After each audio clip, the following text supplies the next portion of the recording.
بسم اللہ الرحمن الرحیم۔ آج سے تقریباً 1000 سال پہلے ہندوستان میں ایک بہت بڑا مندر تھا جو ہندوستانیوں کی سب سے بڑی عبادت گاہ اور مرکز بنا ہوا تھا۔ یہ دنیا کا سب سے بڑا مندر سومناتھ کے نام سے جانا جاتا تھا۔ لوگ دور دراز سے سفر کر کے اپنی منتیں اور مرادیں پوری کرنے کے لیے سومناتھ کے مندر آتے تھے۔ سومناتھ کا مندر بہت مشہور تھا۔ یہاں سونے اور چاندی کے بت تھے۔ ہندو لوگ یہاں آ کر پوجا کرتے تھے۔ سومناتھ کے مندر کی خاص شہرت دیو ہیکل بت تھا۔ یہ بت بغیر کسی سہارے کے ہوا میں کھڑا کیا ہوا تھا۔ لوگ اس بت کو اس طرح بغیر کسی سہارے کے ہوا میں معلق دیکھ کر حیران ہو جاتے تھے۔ دیو ہیکل کی خوبصورتی اور اس کا بغیر کسی سہارے کھڑا ہونا دیکھ کر نامی گرامی لوگ بھی ہندو عقیدہ اختیار کرنے پر مجبور ہو گئے تھے۔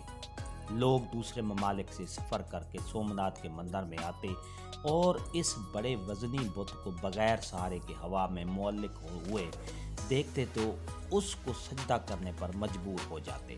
ہندوؤں نے اس بت کو بڑے ٹیکنیکل طریقے سے تیار کیا ہوا تھا۔ اس کا منہ بہت بڑا تھا اور پیٹ کو بڑے طریقے سے بنایا گیا تھا۔ اس کے پیٹ کے اندر کئی ٹن کے حساب سے سونا، چاندی اور زیورات سما سکتے تھے۔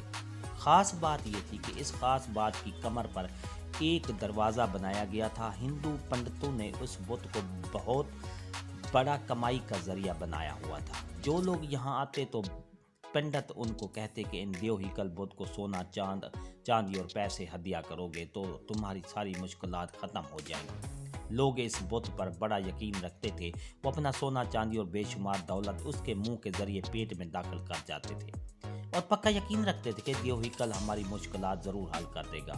چند دن گزرنے کے بعد وہاں کے پنڈت عالم اس دولت، سونے، چاندی اور زیورات کو پست پر لگتے دروازے کے ذریعے باہر نکال لیتے تھے۔ جو لوگ مرادیں لے کر آتے اور سونا، چاندی اور دولت اس کے پیٹ میں یہ سوچ کر ڈالتے تھے کہ ہمارا ہدیہ بھگوان کے پاس چلا گیا ہے، اس کے بدلے میں بھگوان ہمارے مسائل و مشکلات کو حل کر دیتا ہے۔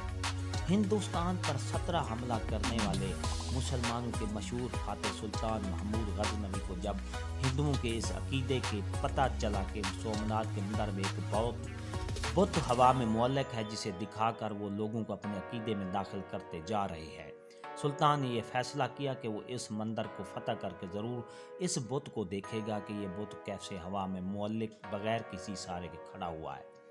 سومناتھ مندر جسے سومناتھ مندر یا دیوپن کی کہا جاتا تھا، ایک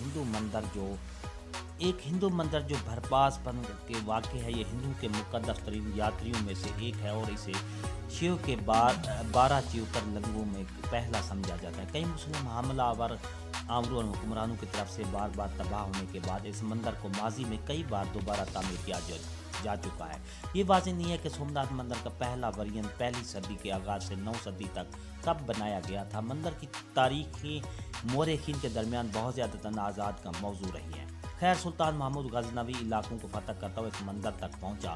اس نے سارے بتوں کو توڑنا شروع کر دیا۔ سلطان محمود غزنوی اور اس کے ساتھیوں نے تلواروں، کلہاڑوں اور نیزوں سے سومناتھ کے مندر کے نصف بتوں کو توڑا تو انہوں نے فیصلہ کیا کہ باقی بتوں کو صبح ختم کر دیں گے۔ اگلے دن سارے ہندو اکٹھے ہو کر سلطان کے پاس بڑے ادب سے پیش ہوئے۔ انہوں نے درخواست کرتے ہوئے سلطان سے کہا کہ حضور، اس علاقے پر آپ کا ہی قبضہ رہے گا، مہربانی کر کے ہمارے اس بڑے بت کو ریزہ ریزہ نہ کرنا، اس کے بدلے میں آپ جو کچھ ہم سے مانگو گے ہم آپ کو دینے کے لیے تیار ہیں۔ جب ہندو کے پنڈتوں نے اپنی بات ختم کی تو سلطان کا ایک وزیر آپ کے پاس آ کر بولا، حضور ذرا سوچئے، یہ کام بہت بہترین ہے۔ ہم ہندوؤں کے سارے بت توڑ دیتی ہیں، ایک بت کے کھڑا رہنے سے ہمیں کیا نقصان ہوگا؟ اس کے بدلے جو ہم کو دولت ملے گی اس سے ہماری حکومت بہت مضبوط ہو سکتی ہے۔ سلطان محمود غزنوی نے اپنے وزیر سے ایک تاریخی جملہ کہا، میں تاریخ میں بت فروش نہیں بلکہ بت شکن کے طور پر زندہ رہنا چاہتا ہوں۔ خیر، صبح ہوتے ہی اس کے صدی کے مشہور سائنسدان اور دانشور البیرونی کو سلطان نے یہ مہم سونپ دی کہ وہ جلد سے جلد اس بت کو ہوا میں معلق ہونے کی وجہ معلوم کریں۔ البیرونی اپنے ساتھیوں کو لے کر مندر پہنچ گئے۔ ساتھ ہی سلطان اور ان کے کچھ وزیر بھی مندر میں پہنچ گئے۔ سلطان ایک دفعہ پھر اس دیو ہیکل بت کو دیکھ کر بہت حیران ہوئے کہ یہ کس کے سارے ہوا میں کھڑا کیا گیا ہے۔ اس کو تو کسی چیز کا سہارا بھی نہیں ہے۔ خیر سلطان البیرونی کی طرف دیکھنے لگے کہ کیسے وہ اس بت کے بارے میں معلوم کرے گا کہ یہ کیوں ہوا میں معلق ہے۔ یہ بہت حیران کن بات تھی کہ کسی کے سمجھ میں نہیں آ رہا تھا کہ یہ کیا ماجرا ہے۔ سلطان محمود غزنوی اور اس کے وزیر وہاں بیٹھ کر اس بات پر حیران تھے کہ اس کا پتہ کیسے چلے گا۔ البیرونی بھی پکا اور سچا مسلمان سائنسدان تھا۔ اس نے بت کے پاس جا کر چاروں طرف سے اندازہ لگایا اور بت کو ہاتھ لگا کر دیکھا۔ وہ واقعی کسی کی سمجھ میں آنے والی بات نہ تھی۔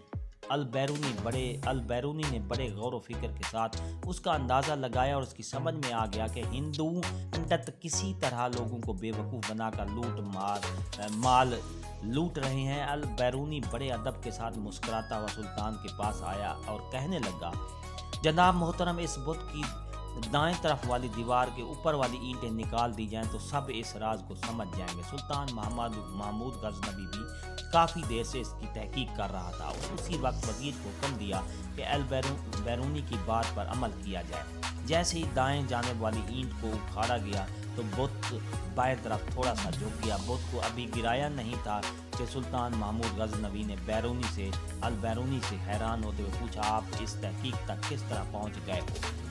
البیرونی نے جواب دیتے ہوئے کہا، جناب اس مورتی کی جسامت اعلیٰ قسم کے لوہے سے بنائی گئی ہے۔ اس کے گرد جو دیواریں اور اس کے اوپر جو چھت تعمیر کی گئی ہے وہ کسی مٹی سے نہیں بنائی گئی بلکہ مقناطیس سے تعمیر کی گئی ہے۔ یہ بت مقناطیس کشش کے ذریعے ہوا میں کھڑا دکھائی دیتا ہے۔ یہ دیواریں اور چھت میں جو مقناطیس نصب کیا گیا ہے وہ بھی انتہائی اچھی قسم کا استعمال کیا گیا ہے۔ یہی وجہ ہے کہ یہ مقناطیس کشش سے چاروں طرف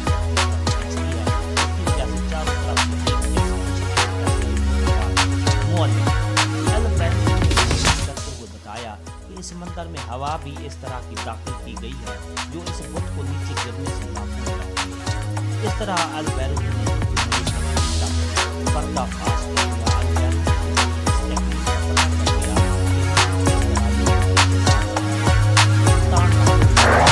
ساتھیوں کو حکم دیا کہ اس بت کو ریزہ ریزہ کر دو تاکہ اس کا نام و نشان اس دنیا سے مٹ جائے۔ چنانچہ اس بت کو پھر ریزہ ریزہ کر کے نصب و نابود کر دیا گیا۔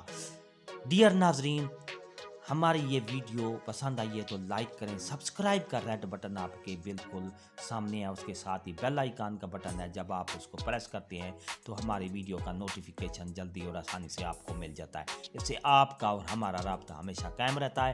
ہنستے رہیں، مسکراتے رہیں، شاد رہیں، آباد رہیں، دعاؤں میں یاد رکھے گا۔ شکریہ، اللہ حافظ۔